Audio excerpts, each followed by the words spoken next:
Hi, I'm Deborah. And I'm Lawrence.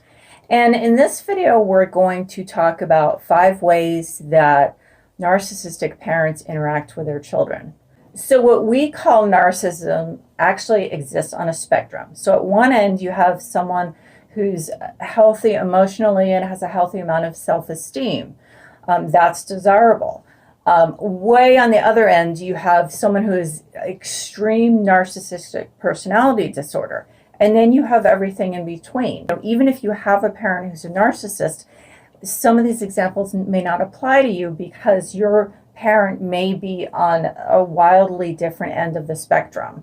Or, there are 5 different types of narcissists, so they may not be, they may be one of those narcissists like a covert narcissist who's just like a victim. And we haven't really included any examples of covert narcissistic parents.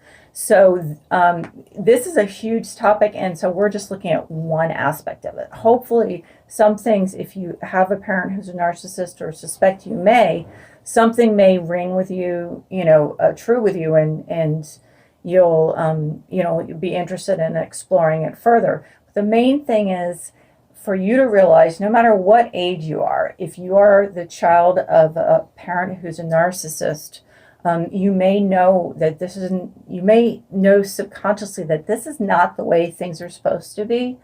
But you still may doubt it and think that there's something wrong with you. And so hopefully this will help you understand that the problem is not with you, it's with your parent. So one thing a narcissistic parent will often do is treat their child as an extension of themselves. So, in other words, they have certain beliefs, desires, interests.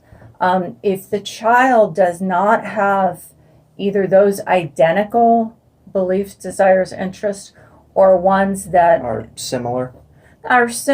Or are ones that the parent wants them to have, then the end result is disapproval. Ideally, a parent sees a child for who they are. An independent person. Exactly. A person who may be very different from the parent.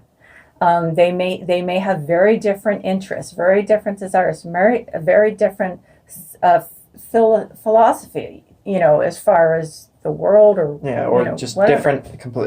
different opinions. Yeah. So the problem is if the child probably does, in almost every case, have different interests, desires, ambitions, whatever, and it comes up against what the narcissistic parent wants for them, especially if you're talking about a younger child who doesn't have a lot of agency, no control over their lives, then either you're going to have constant conflict and probably punishment from the narcissistic parent, or you're going to have a child who just complies because it's easier to do that.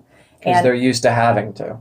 They're used to having to, and also because generally with narcissistic parents, there are consequences for not doing so, not doing or saying or believing what the parent wants. And so for some, it's just easier just to survive. They get through childhood by just complying. And the problem is this can obviously have long-term consequences for this person's life. So another way that a narcissistic parent may interact with their child is they may try to live through their child. So this is not the same as, for instance, the parents who never went to college wanting their child to have a better life and encouraging their child to go to college. This is, for instance, let's say, this is someone I actually knew. His father was very slight, not very tall, and my friend was tall and big, even in middle school. And his father had obviously never been able to play football, and for him, and we grew up in a very sports-oriented town, and so his father wanted his son to play football. His son didn't want to, but he really had no choice. My friend absolutely loathed it. But this was what the father said. I was never able to do this, so you have to do this. What if my friend had decided not to do this? What if he had decided he wanted to either do another sport or get in the theater or something like that? The problem is that this is then thwarting the father's ambitions for his son. As any child who has a narcissistic or controlling parent knows, then if my friend had not gone along with what his father wanted, things would have been unpleasant. I mean, there are many different ways that that controlling parents can visit retribution on their children. And visit retribution. Well, I know that sounds a little biblical, but I mean, it's true. There's many different things. Withholding things, constant disapproval, constant reminder, on and on, that you didn't do this for me. You should have done this. You... Right. I'm sure it's a familiar refrain to anyone who has said no to a narcissistic parent. One thing that the child of a narcissistic parent learns early on is that all love is conditional. So a normal parent loves their child no matter what, really. The child doesn't have to be exactly like them. They don't have to always agree to everything the parent wants. They can be their own person. Yeah. In other words, literally, there are no conditions on the parent's love. It's unconditional. So everything is fine with a narcissistic parent, and you're loved, probably, as long as you do what they tell you to, make them look good. That's something that's very important to narcissistic parents, in the way that they want you to. Yeah. I mean, if you made me look bad, it's not gonna be good. See, that's like one of the worst things. They care very much about their what own other appearance. People, other people think of them. Yeah. Yeah. So how they appear to others. Yeah. And again, remember, it's all about them. So it has nothing to do with whether you're happy or... It's just, hey, you look good. You make me look like a good parent. Yeah. Or else. Yeah. So the child is always measuring, is this going to make my parent happy if I do this or say this? Which is an exhausting way to live. So they learn that love is conditional and transactional, and that is definitely not a healthy... That's damaging. Yeah, that's not a healthy lesson to learn. Another way that a narcissistic parent interacts with their child is they constantly violate boundaries. The thing is that the parent wants to get their own way all the time. And so if anything, they will do anything to get their way with the child. They will use guilt. They will use threats. They will they will emotionally manipulate in every way possible. It's their way or the highway. It's their way or the highway. So what happens as a result is someone who's raised that way generally does not recognize when people are violating their boundaries. And, taking advantage of them. Taking advantage of them, doing something inappropriate, saying something inappropriate because they're used to it. They're used to it.